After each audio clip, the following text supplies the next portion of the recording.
Good afternoon, everyone, from the lands of the Darug people beside the mighty Hawkesbury River. Many of our historic vehicle clubs are not getting the most out of their collections these days and critically underusing those collections as vital knowledge resources. This knowledge must be transmitted forwards to those who are going to look after our vehicles in the future, and it's that thought about knowledge that's being increasingly recognised by such as FIFA and UNESCO at international levels, and locally by Operating Heritage Australia and Automotive Historians Australia as one of the most critical issues facing our hobby in the next few years. We've already heard people talking about intangible knowledge, that passed on knowledge about how you repair something, how you make an artillery wheel, all that sort of thing. To overcome this issue, most of the clubs are going to have to up the ante in their collection management. As all too often these days, club libraries have been allowed to wane in status as the knowledge base of their organisation and in serving the information needs of their members. I suggest that all club libraries should be aiming to provide good research and curatorial services for their members and for external users, and network with other related collections. Doing so will underline the heritage value of their own collection and bring the club access to more resources, assistance and quality strategies for good collection management and use. To demonstrate this, I'm going to tell you about a club that has taken steps to revitalise its collection. A club library I'm very familiar with as a member, as a researcher, and as a professional librarian and archivist. But first, some general comments about club libraries. So why are they important? Now, I think you probably all know this, but let's just put it down in a few dot points. Those libraries hold significant heritage and collection and cultural items, and they often reflect the specific community of the club they represent. Some of the material is unique, heritage unique, significant. It also holds images and ephemera collections. Veteran Car Club, for instance, has banners and flags from many of its major rallies going back over nearly 70 years. The collections are important because they're often very specific to the marque or to the club or the local community that the collection's based in. They're vital for reference and research. They often hold some rare and valuable items, and they hold knowledge that might not be available elsewhere. And that knowledge, you often hear people say, I don't need a library anymore, I can Google it. Well, Steve Abrams put that really into a nutshell. The difference between Google and us, it's us. And by us, I mean clubs that hold and curate very specific information. They hold tangible and intangible knowledge we've been talking about today. And they're in the pole position to transfer that knowledge directly to those who are coming along later. And as I said, that knowledge transmission has been identified as one of the most critical issues facing our hobby. A recent FIFA International online conference from Romania highlighted this over and over and over again. The need to transmit the knowledge forward, the skills, how to do things and the knowledge that goes with it. So let's just have a little look at how car club libraries got to be where they are today generally in Australia. And I've assigned a little value over there in the right-hand column, just from 1 to 3. So if you go back to stages 1 and 2, the founding and the development, when the library had champions, it had a purpose, it had investment made in it, it had high value, you give it a 3. In its prime use period, which I suggest for many clubs is that heady heyday of restoring cars, vintage cars and veteran cars in the 70s and the 80s, the prime use period, the value was a 3 to a 2, and then it hit a mature period. Less well used, bit out of sight, often stuck away in a garage somewhere and moving around as club committees changed. The value drops to a 2 to a 1 to the stakeholders in the club and others. And then for many, they're now in stage 5. They're just treading water and their value is probably a 1 to a 0. So I think there's a lot of clubs who are at the treading water stage. What could they do? Well, there's 3 options really, and some of them are even taking this up. Some are going into the disposal stage, cash it all in. They get some money for the club and they save on curating the collection.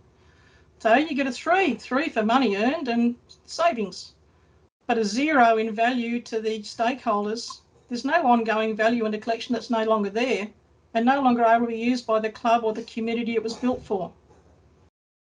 There's the do nothing stage where I think many are at the moment. It's a dead end. It's a zero value. It's still, we've got a collection, but we just don't do anything with it. And then there's those clubs that are now looking at doing a renewal of their collection. And that, where we've seen that happen, you get a 2 and a 3 in the value to the stakeholders. There's renewed interest picking up at 2. And as it's revitalised and after revitalisation of the collection, it's hitting a 3. So let's think of some club examples in this. And I've just picked 3 at random and they're anonymous. I hope you can't identify any of them because, you know, they're ones I know a fair bit about, but I'd like them to remain anonymous. So like a lot of clubs, 1, 2 and 3, they're a fair age. Some of them are, you know, one in the middle there is a well-established senior club, been going for over 60 years. Middle-sized membership probably.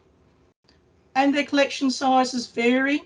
You know, Club 1's only a small regional club. Club 2 and Club 3 are in major urban areas.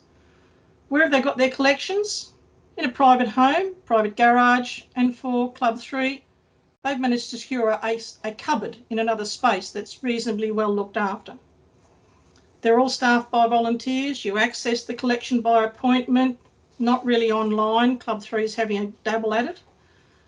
Is the storage to the Australian standards for collections, for archives and records? Not really. Club 3 is trying, but only because of the space that the club cupboard is in. Are they digitising? Well, 1 definitely doesn't know how to and has no intention. Club 2 is emphatic about no, they're not going to do that. That's too much hard work. And Club 3 has an intention. Their use, not much. And Club 3 is limited by whoever can go and open the cupboard in the other premises. And do they have a strategy for their club library into the future? Well, sadly, 1 and 2 are just carrying on. There's that dead end in the middle of the previous slide. Club 3 has the intention to develop and promote. So these clubs are challenged by these things, and I think you'd really put these down the list if I asked you to as well. Their staffing, the people really don't have the expertise. They're just volunteers and trying really hard. They're limited by space and by cost and by the facility that they find their collection housed in. They have a problem, they worry about access and security, particularly if there's confidential material in there like the club minutes going back over many years. They're very concerned about privacy and copyright. You know, copyright worries a lot of these club librarians. And they have uncontrolled acquisitions and a fear of disposing of what's been given to them, as one of the speakers said earlier. But they can't continue to haphazardly amass material. Something's going to give. So that leaves a lot of them with varying degrees of pessimism about their club collections. And just before I move on to the specific example of the Veteran Car Club, my 2 clubs, the Vintage Motor Club and the Veteran Car Club, they fall into those criteria in this sense that they're both very senior clubs. They have different collections. One is in a garage, one is in a dedicated club space. And they have intentions, both of them, although the Veteran Car Club has now moved those intentions into reality, of moving forward. They're not and are not sitting still. So if we specifically look at the Veteran Car Club collection, 4 years ago, the collection was living in its dedicated space in the Veteran Car Club rooms, where it had been for some nearly 50 years. But when we looked at it critically, the space had not kept pace with changing needs, the needs of the members, or even indeed storage. It hadn't kept pace with technology, and it hadn't kept pace with the need for the curation of the heritage items that were contained there. So you give it a tick for space. It's got a dedicated space, but a space that is now past its use-by date. And maintenance of the space in the collection, unfortunately, we had to give it a fail. Collection access and security was a problem. Who could get in the room and when they could get in there and what they took when they got in there, that was becoming an issue. People were borrowing things and not bringing them back because sometimes the door was open and sometimes it wasn't. The space looked shabby, the collection looked unorganised and underused. The club committee decided something had to be done. So this is what we started with in April 2017. The club library, I should point out, is a very narrow, long room with a window at one end and 2 doors at the other. On one wall, there was dedicated fixed open shelving that you can't adjust the height of. And on the opposite wall was a big set of domestic wall units and a ginormous old bank safe. There was also many drawers of files, which from an archivist's point of view is a very poor storage option and is not the greatest thing for fragile old manuals. The compression and the movement around in those files is something you don't really want with, say a 80 or 100-year-old car manual. There's that huge old safe that I mentioned that for many years Veteran Car Club members thought was going to be a marvellous asset because they thought it was fireproof. It unfortunately predates all fire standards for safes. So when I looked into it, had there been a decent fire in the building, everything in that fire cabinet would have just gone off to cinders and ash. So that was going to be another problem, getting rid of this ginormous safe. So what's the VCCA done since 2017? Well, they set up a library committee. They had a champion who was the club secretary and the club president, or champions. There was the club librarian, another volunteer member, and myself. So we set to work. First of all, we reviewed the current collection, its condition, its security, how it was stored, and what we could identify as significant objects. We then shared a vision for the collection's future with the committee and members and got a tick. The old safe was removed and those domestic wall units that were really quite dreadful and the great harbourers of dust were taken away. That side of the room was replaced with a compactus, which gave us enormous storage space, security, and made good use of what we could do in that small room. Curtains were replaced. They must have been 50 years old. They've been replaced with solar curtains, so now we have much greater control of the environment in the room, and a humidifier was installed. We did a stock take, disposed of duplicates and got rid of non-relevant items, and we did that through club sales at our own club swap meet, and some things I admit did go to trash, but we're talking about really pulp non-fiction, so that went away in the bin. We made those hard decisions and gave ourselves a lot more space to play with, as it turned out. The club funded a new secure storage unit and new office furniture, IT upgrade. So in the process, since 2017, we started, as I said, to make decisions about the collection. And that's one of our piles of stuff that we went, no, this doesn't belong in this library. That all went off to the club swap meet and was eagerly bought by collectors, so that's fine. In the other side there at the tubs is more things that were then decided were not relevant to our collection, and they've gently been disposed of as time went by to where they're more relevant. We created a nice working space where the old safe was. And on the right, you can see the new tambour door cabinet, which is the tambour door slides into itself on either side. So in a narrow room, it works out really well. It gives us the opportunity to adapt to archival storage systems, so suspension systems, to make sure that those fragile materials are well looked after. And I think you'll agree, it makes a much nicer appearance there than that wretched old safe and a stack of tubs with our library materials in them. We also, as I said, had the IT upgraded, so we have an internet router. This also is now used for the club Zoom meetings, but it also means in the library we can now do a lot of online searching instead of members having to bring in their own computers and do so when they're there for doing library work. On the right-hand side is one of the compactor space. This is a work in progress because 6 compactor space gives you an enormous amount of shelving space. So we're having this wonderful delight of going, oh, we can put this here and put that there, and it's all working out really well.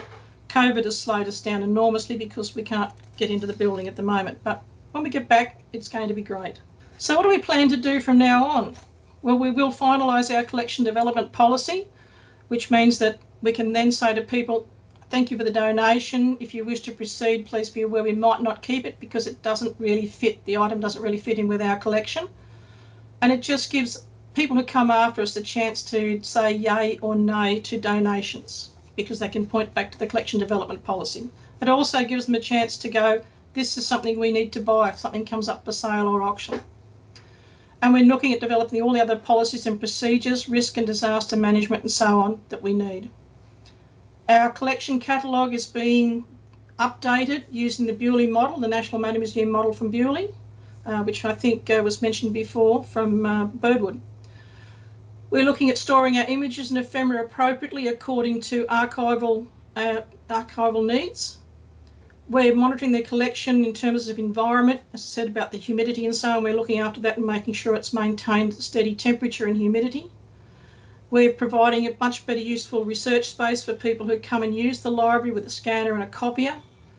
We're hoping to get a significance assessment professionally done for the heritage items in the collection.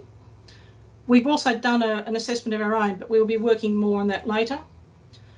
We're now moving towards a digitisation project for rare and unique items in the collection so we can make those available online. And we're looking at making the collection relevant and useful, and importantly accessible to our members who are right across New South Wales by providing remote access. So with the Veteran Car Club example in mind of revitalising a library, what can other club collections do? How do you go from treading water to renewing your club library? Well, you need club champions, because without those, and as I said in the Veteran Car Club, we had the president and the secretary championing a revitalisation, you're not going to get anywhere, and you need committee and membership support. The skills that someone needs or the volunteers need, it's not really that hard to obtain. Many of the professional associations, libraries, archivists, conservators, museums, they provide free assistance. It's all there for the asking. It's on their websites. It's not hard. There's also the local librarians and the local historical societies for clubs that are in rural and regional areas to access their expertise. About resources and facilities, well, you use the wisdom of those professional people as part of your plan to upgrade your library. And there's plenty of standards out there. They should be the guide that all club libraries should be following for conservation and library and archives. Time, well, there's that perennial problem. But we did ask very early on in the Veteran Car Club, and we thought how long this process is going to take and what efforts we're going to have to put in. And we decided our club collection was important enough to put the time in. Space, a challenge. And if you can't find a dedicated space, the Veteran Car Club was very fortunate having one from when that building was designed. But I do know of some small clubs that have considered using partnering with a historical society, their local museum or their local library, and making it part of the local collection of information. That's one option. It just has to be resolved, and I think that takes some creative thinking sometimes. Cost. What we've done at the Veteran Car Club is actually relatively inexpensive compared to the value of the collection, and we are continually seeking grants. There are grants out there, you just have to keep finding them and applying. Access to confidential material. Once again, library and archives have plenty of policy and procedure templates you can use for that, and you can apply it to your club library. Preservation and conservation. The industry standards and guidelines are there for the finding on the internet from many professional organisations who I've alluded to in point 2 above. And some more challenges and solutions. Privacy and copyright. Once again, guidelines are out there. It's not rocket science. I mean, I should probably not say it like that because I am a copyright specialist, but it really isn't that hard to work out what you can do and can't do with copyright in a club library. Responsible acquisition and disposal. It just has to be done under a collection development policy, one you can rely on, and one that reflects what your club needs and what it does not need to keep. Discovery and access in technical terms, but really that means, making your collection catalogue available for people. One way you can do this is to make your collection easier to find by sharing it through Trove. You could consider becoming a content partner with Trove. Veteran Car Club hasn't quite got there yet, but who knows? We might get to the point where we digitise enough that we can do this. Promote and share. That's the really important thing, because when you promote and share, you get good PR. You get people interested in your collection and you ensure its longevity. It can all be done. The Veteran Car Club is showing it can be done, and it's not the only club in Australia I'm aware of that is doing this or about to start doing this revitalisation of their club library and archives. Please, don't give your club library away. Don't sell or transfer it just because it's sitting in a couple of boxes in the corner of someone's garage. It belongs with and for your members. It has club and community connections. Those connections might be a very popular local mechanic or a club member who went to a lot of trouble to assemble the materials that you've got.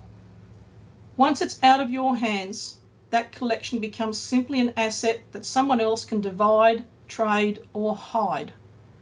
Once it's out of your club's hands, the provenance of it being part of your car club is going to be lost. Please care for the automotive heritage and knowledge your club collection contains. Do so with enthusiasm and with wisdom. Find out how it can be managed well. Make it work for many and don't lock it up for a few people or for no one at all. And critically network with local history groups and libraries and museums, because they've got expertise and support and they've already had the resources, the materials and the conferences and the talks and the workshops. They can help you. The government archives and libraries and museums have got heaps of help for you. Automotive Historians Australia is now taking this on as a focus issue. And hopefully we might see a collaborative national project linking all tiers of collections of automotive information, club, private and museum and national library level. A start would be a listing of collections described by a simple collection summary. The Veteran Car Club one would say, a collection of manuals and other materials for vehicles made before 1919. Dead simple collection summary, but at least people would know what we do. So where to from here? At the club level, renew, revitalise the club collection. It's unique to the club and a vital part of Australian automotive heritage. At a bigger picture, maybe we can hope for the network of collaborating automotive history collections and a union catalogue of those collections, a catalogue that shows what we all hold, so we can reduce duplication and make access more meaningful.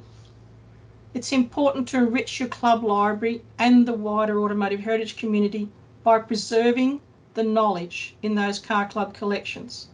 The Veteran Car Club shows it can be done.